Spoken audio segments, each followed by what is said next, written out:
Good morning, everybody. Welcome here once again after the break. Now we have to discuss about timetable. कि बच्चों के साथ कि बच्चों के लिए आइडियल टाइम टेबल कैसा होना चाहिए।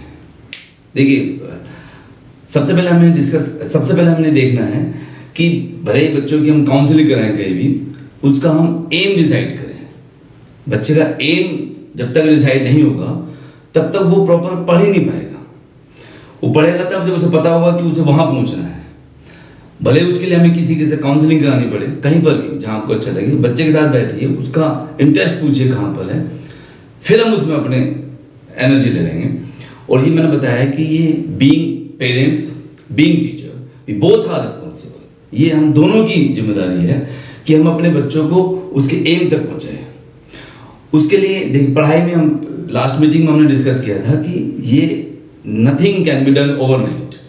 पढ़ाई जो है वो एक लॉन्ग टर्म प्रोसेस है। हम एक सिस्टम से बच्चों को जब पढ़ाएंगे तब धीरे धीरे उसका रिजल्ट आना शुरू करेगा।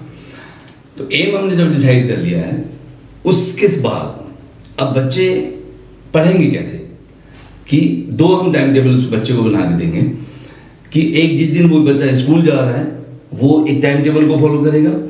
दूसरा, जिस दिन उसकी छुट्टी है वो किसी भी ओकेजन की हो, दूसरे दिन वो उस टाइम टेबल को फॉलो करेगा। शुरुआत में दिक्कत आ सकती है बच्चे को, कोई भी नई चीज शुरू करेगा तो एडजस्ट होने में 2 दिन, 4 दिन, 5 दिन, 10 दिन, दैट मेक्स नो डिफरेंस। आप देखेंगे धीरे धीरे बच्चा वो हैबिचुअल हो गया है। टाइम टेबल कैसे बनाएंगे, आप please take out pen paper और इसको हम नोट डाउन कर लेंगे।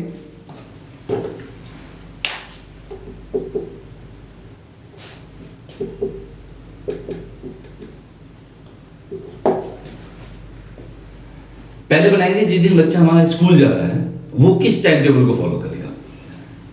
सभी लगभग 2 बजे छुट्टी होती है, 2:30 बजे, 3 बजे तक मान के चलेंगे कि बच्चा फ्री हो गया है, 2:30 बजे आ भी गया है, घर आ गया है, उसके बाद 15 मिनट, आधा घंटा उसने रेस्ट कर लिया है। 3 बजे से हम उसका टाइम टेबल बनाएंगे।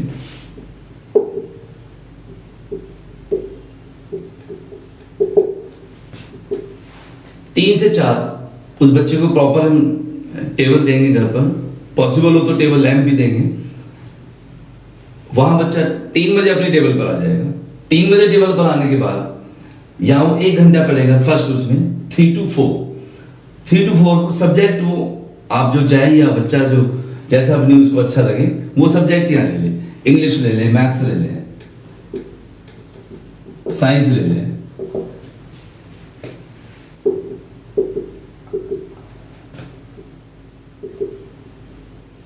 देन 15 मिनट्स का बच्चे को ब्रेक देंगे। अगेन वो अपने टाइम टेबल पर आए। 4:15 to 5:15। 5:15 now we have to take another subject. यहां जो ले लिया उसको छोड़ देंगे, फिर हम दूसरा सब्जेक्ट यहां लेंगे।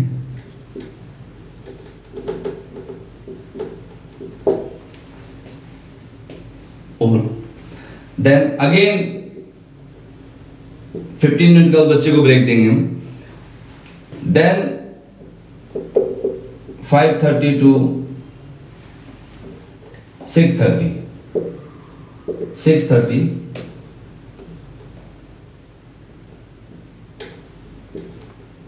ये सब्जेक्ट तो डिपेंड करेगा बच्चे के पास क्या है, कैसे वो सब्जेक्ट है। तो सब्जेक्ट तो बच्चे के अकॉर्डिंगली बच्चा लेगा। इस बीच अगर वो किसी ट्यूशन पर जा रहा है तो उस सब्जेक्ट को वो ट्यूशन वाले टाइम पर ऐड कर लेगा, बाकी दूसरे टाइम पर वो दूसरे सब्जेक्ट को लेगा। Now again we have to take rest 15। Now यहां हम थोड़ा सा बड़ा ब्रेक ले लेंगे क्योंकि 6:30 already we have gone through 3 hours. 3 घंटे पढ़ने के बाद हम यहां ब्रेक लेंगे हाफ एन आवर और 45 मिनट्स का।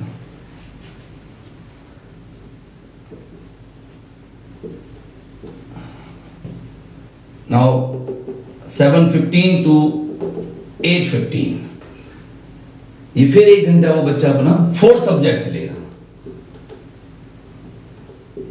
yes. और 8:15 पर हम कोशिश करेंगे कि अपने बच्चों को डिनर दे दें। देखिए, सबसे पहले जब तक हम बच्चों का प्रॉपर टाइम टेबल हम बना कर नहीं देंगे, बच्चा नहीं पढ़ेगा। यानी हम बच्चा स्कूल से आने के बाद रात को 10 बजे तक उसको खुद ही नहीं पता है करना क्या है, तो वो अपने टाइम को यूटिलाइज कर ही नहीं पाएगा। हमें सबसे पहले बच्चों को यही शिक्षा देनी है कि how to utilise maximum time. ये हमारी रिस्पॉन्सिबिलिटी है, क्योंकि देखिए बच्चा जो है, ये मैंने हम पहले भी शायद डिस्कस किया था लास्ट मीटिंग में भी, बच्चे जो है वो कच्ची मिट्टी की तरह होते हैं। बीइंग पेरेंट्स, बीइंग टीचर्स, हम उन्हें जैसी शेप देंगे वो वैसे बनेंगे, नो डाउट। इतिहास गवाह है, मिलकर जैसे हमने बच्चों को बनाया है वैसे ही बने हैं। हम अपने बच्चों को जैसे संस्कार देंगे वो वैसे उसमें दिखाई देंगे, मतलब अलग से उसमें कुछ नहीं आएगा। बच्चा घरों में और स्कूलों में सीखता है, जो सीखता है, अलग से वो सोसाइटी नहीं बन पाती है उसकी। रेयर केसेस में अलग बात है, अदरवाइज जो है ना, बच्चा जो अपने घरों में और स्कूल्स में जो बच्चा लेता है वो उसकी पर्सनैलिटी में दिखाई देता है। तो हम उसको जैसा डालेंगे, जिस खांचे में हम उसको डालेंगे, बच्चा वो वैसा बनेगा। तो यहाँ हम उसको जो है ना 8:15 पर हमारा जो भी रूटीन हो उसमें बच्चों को इन्वॉल्व नहीं करेंगे। पेरेंट्स के डेफिनेटली पेरेंट्स की रूटीन तो अलग होंगी। हम गलती कई बार क्या करते हैं कि उन बच्चों को अपने अकॉर्डिंगली चलाते हैं। पेरेंट्स 10 बजे डिनर कर रहे हैं तो बच्चा भी 10 बजे डिनर कर रहा है, नेचुरल सी बात है। सबसे पहले हम बच्चों को एक उसका जो स्लीपिंग आवर्स है वो हम फिक्स करेंगे। जो स्टैंडर्ड जो बच्चों का टाइम है वो है 10 to 6। 10 बजे हम बच्चों को कोशिश करेंगे कि बच्चों को हम सुला देंगे, अपने 6 बजे हर हालत में उसको हम उठा लेंगे। तो ये 8 घंटे का जो बच्चे का स्लीपिंग आवर्स है, ये वो स्टैंडर्ड बीइंग नेचर के अकॉर्डिंगली हम देखेंगे। तो ये बच्चा जब 8 घंटे बच्चा सो जाएगा तो वो पूरा दिन जो है ना वो प्रॉपरली पढ़ेगा। अगर बच्चा यहाँ नहीं सो रहा है 10 बजे, लेट नाइट वो पढ़ रहा है, डेफिनेटली वो दिन में डिस्टर्ब होगा। नींद तो उसको चाहिए, वो रात को नहीं सोएगा, फिर दिन में सोएगा वो। और दिन में सोने की बजाय हम उसको रात को सुला दें, ज़्यादा अच्छा है। तो 8 बजे जब हम उसको डिनर दे देंगे तो 8 बजे डिनर के बाद वो या 10 बजे तक सो जाएगा। लेकिन 8:15 उसका डिनर ब्रेक हुआ है, half an hour, 8:15 to 8:45 dinner break. फिर अगेन 8:15 to 8:45 to 8:95। वो जो 5वां सब्जेक्ट हमने अभी छोड़ा है, 1 2 3 4, जनरली 5 ही हमारे मेन सब्जेक्ट होते हैं जिन्हें हमें स्पेशली देखना होता है। 5th सब्जेक्ट जो हमने यहाँ लिया है वो तो जैसा भी आपको लेना है वो बच्चे के अकॉर्डिंगली हम ले लेंगे। 45 बच्चा फ्री हो जाएगा। इस 9:45 पे बच्चा जब फ्री हो गया आफ्टर टेकिंग ऑल 5 सब्जेक्ट्स, अब यहाँ 15 मिनट जो है वो अपने उसको रीडिंग के लिए देंगे। आप कोई इंग्लिश की स्टोरी बच्चा पढ़ेगा, कोई हिंदी की स्टोरी पढ़ेगा, कोई मैगजीन पढ़ ले, कोई न्यूज़पेपर आप बच्चे को देंगे पढ़ने के लिए, कुछ भी वो रीडिंग यहाँ करेगा। ये उसकी हैबिट, उसको हैबिचुअल बनाएंगे। हम बच्चों को हैबिट ऐसी डालेंगे कि बच्चा 15 मिनट में यहाँ बैठकर अपनी टेबल पर पढ़ेगा। 15 मिनट जब वो स्पेशली कोई रीडिंग करेगा तो मोस्ट प्रोबेबली जो है बच्चों को 10 बजे नींद आ जाएगी और बच्चों को हम सुला देंगे। तो 10 से 6 एक तो सभी पेरेंट्स से मेरी रिक्वेस्ट है कि बच्चे को इस वाले टाइम टेबल में आप लाएंगे। उसका स्लीपिंग जो आवर्स हैं वो ये आप कोशिश करेंगे कि फिक्स कर देंगे। बच्चा किसी भी क्लास में हो, 10 to 6 ये हमारा टाइम टेबल हुआ। जिस दिन हमारा बच्चा स्कूल जा रहा है तो इस टाइम टेबल को फॉलो करेगा। इस बीच में जो भी उसकी कोई ट्यूशन आ रही है, जहां भी हम अपने बच्चों को ट्यूशन भेज रहे हैं, वो सब्जेक्ट वो उस टाइम टेबल पर टच कर देगा, बाकी दूसरे में ले लेगा। ऐसे आप ड्राफ्टिंग करेंगे। 10-15-20 मिनट आगे पीछे वो इट्स अप टू यू। बच्चे को भी बोल देंगे, वो अगर इसमें थोड़ा सा वो चेंज करना चाहे तो ये फॉर्मेट है, इसके हिसाब से वो अपने आप को चेंज कर लेगा। Now we have to take, जब उस बच्चे की छुट्टी है, वो किसी भी ओकेजन की हो, संडे हो या और कोई छुट्टी हो, तब हम अब डिजाइन कर लेते हैं अपना दूसरा टाइम टेबल। तो ये हमारा शुरू हुआ था 3 o'clock। तो छुट्टी वाले दिन 3 बजे से पहले का हम टाइम टेबल बनाएंगे। 3 बजे वो फिर इसको ज्वाइन कर लेगा, इसी टाइम टेबल को।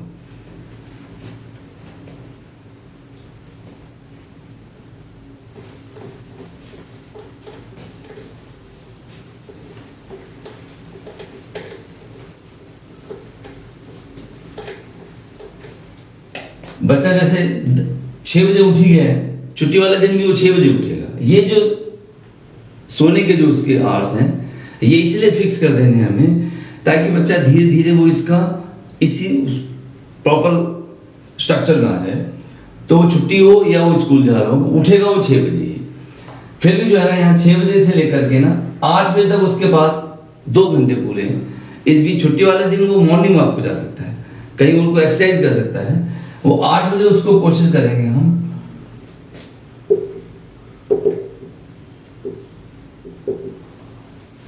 यानी बिफोर 8 कोशिश करेंगे हम अपने बच्चे को ब्रेकफास्ट भी दे दें। 1 बजे 8 बजे फिर हम उसको अपनी टेबल पर बिठा देंगे। 8 to 9 पूरा 1 घंटे का वो कोई भी सब्जेक्ट लेगा अपना, जो भी वो लेना चाह रहा है। इंग्लिश ले ले, मैथ्स ले ले, साइंस ले ले, और एनी सब्जेक्ट। देन 15 मिनट का ब्रेक लेंगे हम। अगर हमने बच्चों को 8 बजे से पहले ब्रेकफास्ट दे दिया है तो ठीक है, अदरवाइज जो 15 मिनट का ब्रेक है, हम यहां उसको फिर ब्रेकफास्ट देंगे। अगली हमारी सीटिंग आ रही है 9:15 to 10:15। फिर यहां सब्जेक्ट कोई भी ले लेगा हूं, जो ऊपर लिया उसको ड्रॉप करके नेक्स्ट। अगेन हम उसको 15 मिनट का ब्रेक देंगे।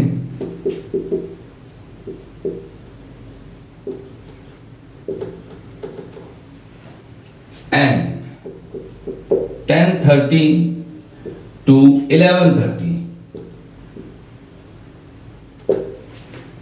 now we have to take third subject, any third। ये बच्चे की अपनी चॉइस है, सब्जेक्ट का ऐसा नहीं है, वो जो जैसे पढ़ना चाहे वो। उसको पहले मैथ्स पढ़ना अच्छा लग रहा है, मैथ्स पढ़ने दो, इंग्लिश पढ़ने दो, साइंस पढ़ने दो, एसएसटी पढ़ने दो। हाँ, यहाँ उसकी चॉइस है बच्चे की, या आप जैसा उसके साथ डिस्कस करके करना चाहें, यहाँ आप उसके नोट करा दें। जो है छुट्टी वाले दिन भी उसकी कोई ट्यूशन आ रही है तो वो उस ट्यूशन वाले टाइम को एडजस्ट कर दे, बाकी बाद में अदर सब्जेक्ट हम ले लेंगे। फिर उसको 15 मिनट का ब्रेक देंगे।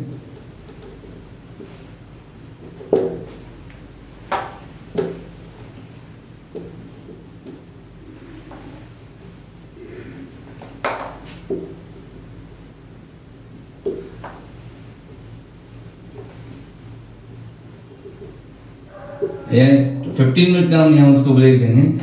यहाँ वो कोई भी आप थोड़ा टहल ले, कुछ हल्का फुल्का उसको कुछ खाना है तो खाने के लिए दे देंगे।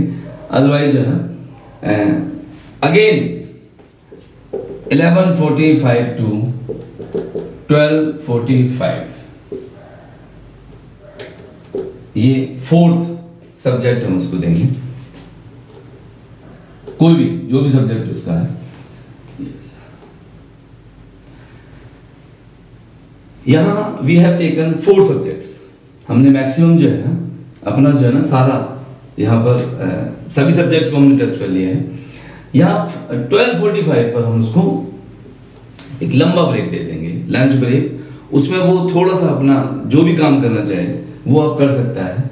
ये ऑलमोस्ट 2 घंटे का ब्रेक, 2 घंटे 3 घंटे का उसका ब्रेक हो गया है। ये 3 घंटे में आपने भी अगर उससे कुछ करवाना है तो इसी ब्रेक में आप कराएंगे उससे। स्पेशली 12:45 पर हम उसको लंच दे देंगे, क्योंकि यहां जब आप उसको लंच देंगे तब वो डिनर वाले टाइम पर जो है ना वो प्रॉपरली हम उसको डिनर दे पाएंगे। कई बार लंच भी बच्चा 3 बजे खा रहा है। जब बच्चा 3 बजे खा रहा है तो वो 8 बजे डिनर नहीं कर पाएगा, और 8 बजे डिनर नहीं कर पाएगा तो वो 10 बजे फिर सो नहीं पाएगा। इसका मतलब पूरा रूटीन खराब होगा। कहीं पर भी हम डिस्टर्ब करेंगे किसी भी सिस्टम को तो ओवरऑल फिर वो डिस्टर्ब होगा। देखिए, सभी पेरेंट्स से मेरी रिक्वेस्ट है कि ये टाइम टेबल हम जब बच्चों को बना के देंगे तो नेचुरल सी बात है थोड़े दिन बच्चे को ये अजीब लगेगा, अटपटा लगेगा, इसमें वो एडजस्ट नहीं हो पाएगा। लेकिन धीरे धीरे धीरे धीरे आप देखेंगे 1 2 दिन 4 दिन 5 दिन 10 दिन, मैं कहता हूँ अगर महीने में भी बच्चा इस खांचे में आ जाएगा तो उसके बाद उसका माइंड जो है, उसकी पूरी बॉडी जो है वो इसको पूरे को एक्सेप्ट कर लेगी और वो इसी के अकॉर्डिंगली चलेगा। एम वाली हम बात कर ही चुके हैं। प्रॉपर उसकी काउंसलिंग करा के हम बच्चे का अपना एम डिसाइड कर लेंगे। बच्चे को पता हो, कोई सी क्लास में भी हो, ऐसा नहीं है जल्दी तो मैं इसलिए बोलता हूँ कि छोटी क्लासेस में अगर पेरेंट्स एक्टिव हो जाएंगे तो बच्चे को दिक्कत नहीं आएगी। बाद में अगर हम डिसाइड करते हैं तो कोई बात नहीं, अगर वो बच्चा लेट भी लेता है, लेकिन अगर जो इस सिस्टम से चलेगा तो अपनी सारी वो जो कमियों को वो मेकअप कर लेगा, कर सकता है, करता है बच्चा जो है, बशर्ते है कि हमें उसको कोऑपरेट करना है। एक और रिक्वेस्ट मैं करना चाहूंगा पेरेंट्स से, देखिए हम अपने बच्चों को बनाने की हम दोनों की रिस्पॉन्सिबिलिटी है, पेरेंट्स की भी और टीचर्स की भी। सभी मिलके हम बच्चों को, ये हम ऐसा नहीं कहेंगे, मुझे बड़ा अजीब लगता है कई बार, कई पेरेंट्स बोल देते हैं कि भाई हमने बच्चे की फीस दे दी और बच्चे जो है ना जहाँ जाओ उसको पैसों की जरूरत थी, हमने पैसे दे दिए, इतना सफिशिएंट नहीं है। मतलब ये क्या कि पेरेंट्स अपने आप को नहीं हटाएंगे कि हमने तो पैसे दे सकते हैं, पैसे हमने दे दिए, नहीं। बच्चे का हम एम जल्दी से जल्दी डिसाइड करेंगे, उसका एक टाइम टेबल बनाएंगे, उससे हर दूसरे तीसरे दिन जो है ना बच्चे के साथ जो है ना ट्यूनिंग करेंगे अपनी, कैसा वो चल रहा है, उसकी प्रोग्रेस लेंगे, उसके टीचरों से मिलेंगे, जो ट्यूशन जा रहा है तो ट्यूशन वाले टीचर से बात करेंगे, स्कूल बच्चा जा रहा है प्रॉपर टीचर के टच में आप बना के रखेंगे। बच्चे को माइंड में होना चाहिए कि उसके टीचर और पेरेंट दोनों एक्टिव हैं और आपकी पूरी रिपोर्ट वो हर दूसरे दिन मांग रहे हैं, ना कि 3 महीने 4 महीने बाद हम पूछ रहे हैं कि बच्चा कैसा चल रहा है, कैसा चल नहीं रहा है। हम साथ साथ बच्चे को देखते चलेंगे कि हमारा बच्चा प्रॉपर पढ़ रहा है नहीं पढ़ रहा है, हमने जो बच्चे का कुछ महीने पहले जो एम बनाया था उस एम की ओर वो बढ़ रहा है नहीं बढ़ रहा है। ये आपकी और हमारी दोनों की रिस्पॉन्सिबिलिटी है। मैं बार बार सभी, वैसे भी जब भी पेरेंट्स के साथ मेरी मीटिंग होती है, मैं स्पेशली इस बात को जो है पॉइंट आउट करता हूं कि आप बच्चों की सभी एक्टिविटीज पर पूरी नजर रखेंगे। देखिए बच्चा हमारा बनेगा तो नेचुरल सी बात है, हमें भी खुशी होगी और आपको तो होगी, आपका बच्चा है वो। तो ये नहीं कि बच्चा पता ही नहीं चल रहा है कि 2-2:30 बजे स्कूल से आ गया है, फिर वो कहाँ घूम के आया, कहाँ खेल के आया, कहाँ कहीं इधर उधर टाइम वेस्ट करके आया है, आके 10 बजे आया और खाना खाया और फिर सो गया है। इवन उसने बैग भी नहीं छीड़ रहा है अपना जो है ना, बैग भी नेक्स्ट डे मॉर्निंग में वो बना रहा है, फिर आधी किताब वो लेके जा रहा है, आधी नहीं लेके जा रहा है। तो बिना प्लानिंग के अगर हम चलेंगे तो नेचुरल सी बात है हम कोई भी चीज अचीव करने में कामयाब नहीं हो पाते हैं।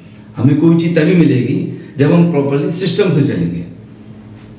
नो डाउट बच्चे सही में कच्ची मिट्टी की तरह होते हैं, हम दोनों मिलके हम जैसी हम शेप देंगे वो 100% हमें वैसे दिखाई देंगे, जैसे संस्कार हम बच्चों में डालेंगे वो संस्कार हमें उसमें दिखाई देंगे। और टीचरों का तो आपको पता ही है, हमारा सेटिस्फेक्शन सिर्फ इतना होता है, हमें गर्व से कहें कि हमारा पढ़ाया हुआ बच्चा एक ऊंची पोस्ट पर है, और आपके तो वो साथ है ही। संस्कार अच्छे होंगे तो दूर तक साथ रहेगा। जैसे पहले हम देखते थे जॉइंट फैमिली रहती थी, बड़े बच्चे बड़े बड़े हो गए तब भी माता पिता के साथ रह रहे हैं। आज हम कहीं ना कहीं कमी देख रहे हैं कि बच्चा जो है ना थोड़ा सा दूर होता जा रहा है। वो दूर होने के लिए भी हम ही जिम्मेदार हैं, बजाय हम बाद में उसको क्रिटिसाइज करें 6 महीने बाद, साल बाद कि भाई तूने पढ़ा नहीं, हमने इतनी फीस दे दी तू, और वहां पैसे दे दिए, वहां स्कूल में फीस गई, ट्यूशन पे फीस गई, फिर रिजल्ट 0 है। तो बजाय हम 6 महीने बाद उसकी वॉचिंग करें, हम साथ साथ तो लेके चलेंगे। 101% मुझे पूरा यकीन है आप देखेंगे अपने बच्चों में जो है ना चेंज दिखाई दे रहा है। ये टाइम टेबल बनाने का मतलब ही सिर्फ इतना है कि बच्चा धीरे धीरे धीरे जो है वो इस सिस्टम में आ जाए, पढ़ने लगेगा। और आप बच्चे को एक और रिक्वेस्ट मेरी पेरेंट्स से है कि एग्जाम के टाइम में जब भी कोशिश करेंगे कि बच्चों के साथ पूरा कोऑपरेट करेंगे। जरूरी नहीं है कि आप किसी फंक्शन में किसी पार्टी में जा रहे हैं तो बच्चे भी आपके साथ जाए, आप जाइए जहां जाना है आपको। बच्चों का अगर कोई पढ़ाई डिस्टर्ब हो रही है आप इसको प्रायोरिटी पर रखेंगे।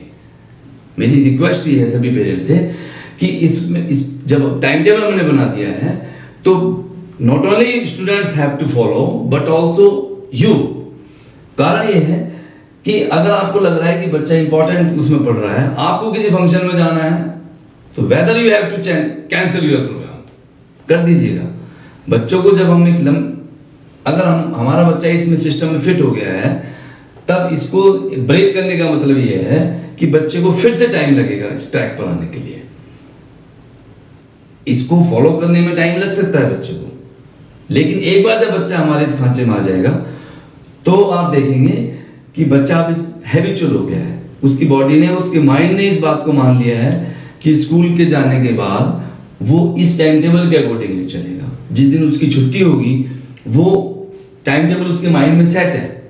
इवन एक स्टेज ऐसी आएगी कुछ महीने बाद कि टाइम टेबल बच्चे के माइंड में पूरा सेट हो चुका होगा।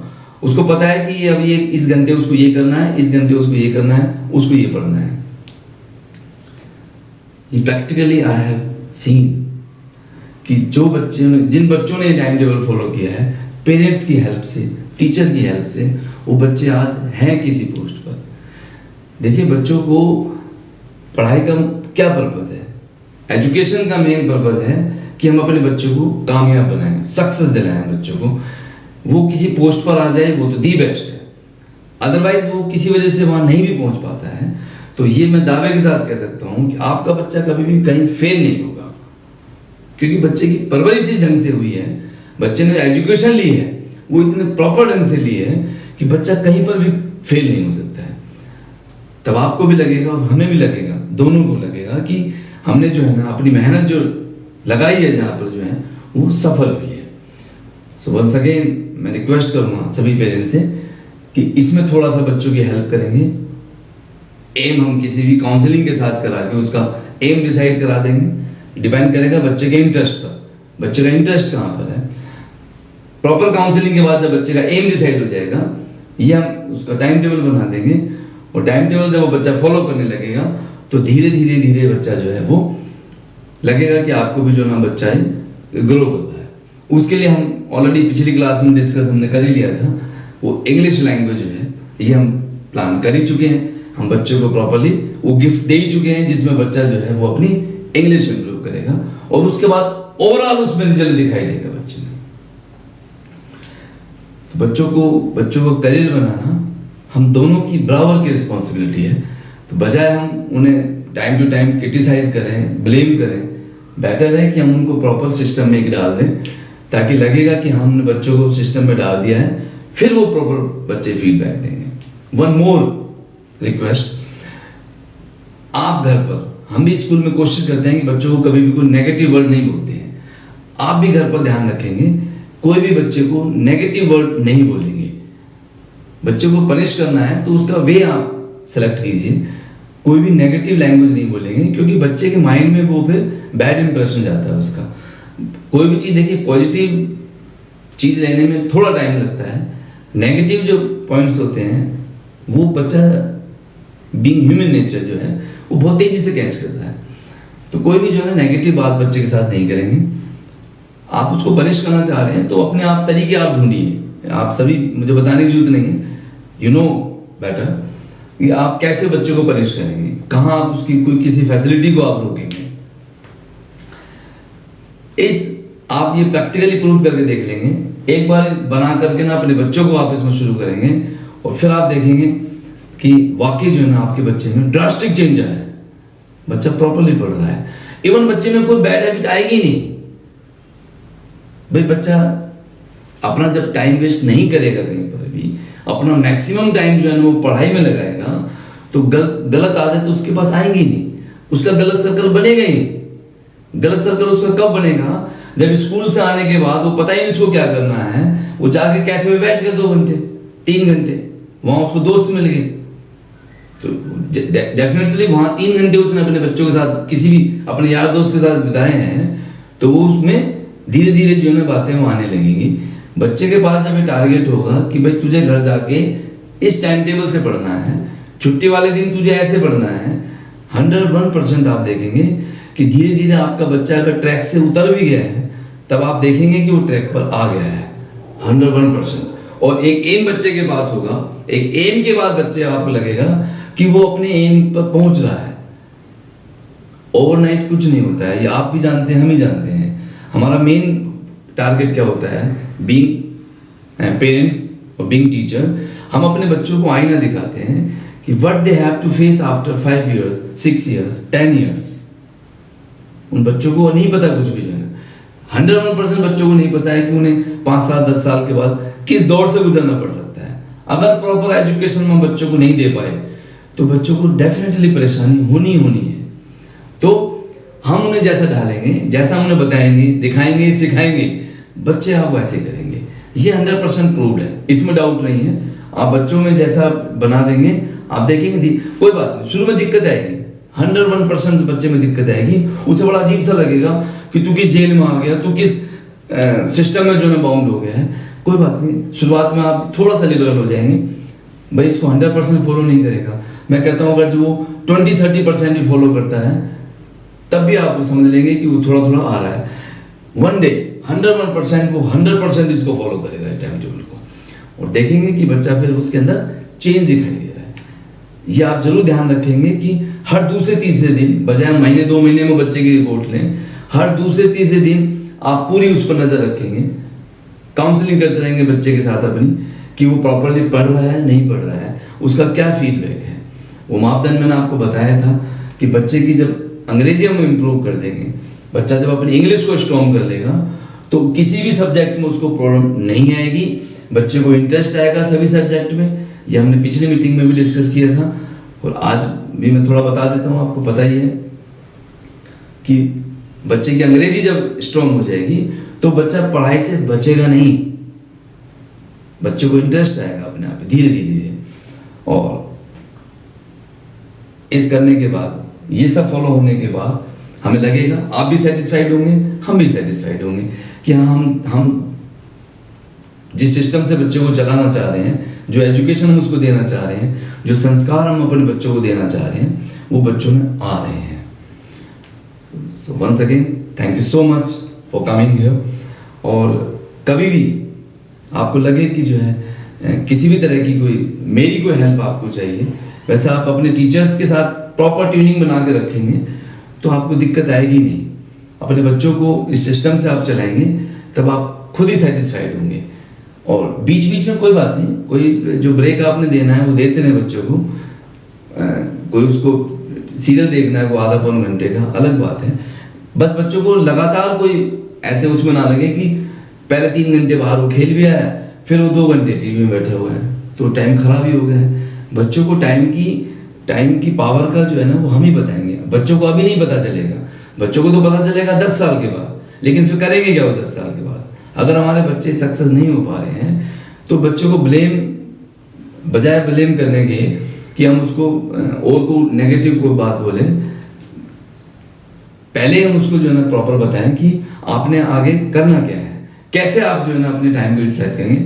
और जो हमें यहाँ पता है, आपको अच्छे से पता है कि जिसने टाइम का प्रॉपर इस्तेमाल किया है, ये पढ़ते तो हैं पैराग्राफ में और स्टोरीज में जो है ना, लेकिन हम कितना उसको अमल में लाते हैं, इम्प्लीमेंट करते हैं अपनी लाइफ में, दैट मेक्स अ डिफरेंस। तो बस मेरी ये रिक्वेस्ट है सभी पेरेंट्स से कि अब से जो है ना आप अपने सभी बच्चों को जो है ना एक सिस्टम में ढाल लेंगे, और उनकी हर दूसरे दिन जो है ना पर्सनली बैठ करके ना काउंसलिंग करेंगे, पूछेंगे बच्चों को प्रॉब्लम तो नहीं आ रही है किसी सब्जेक्ट में, है ना, स्कूल में, ट्यूशन पर, कहीं पर भी जो है ना बच्चों को ये लगना चाहिए।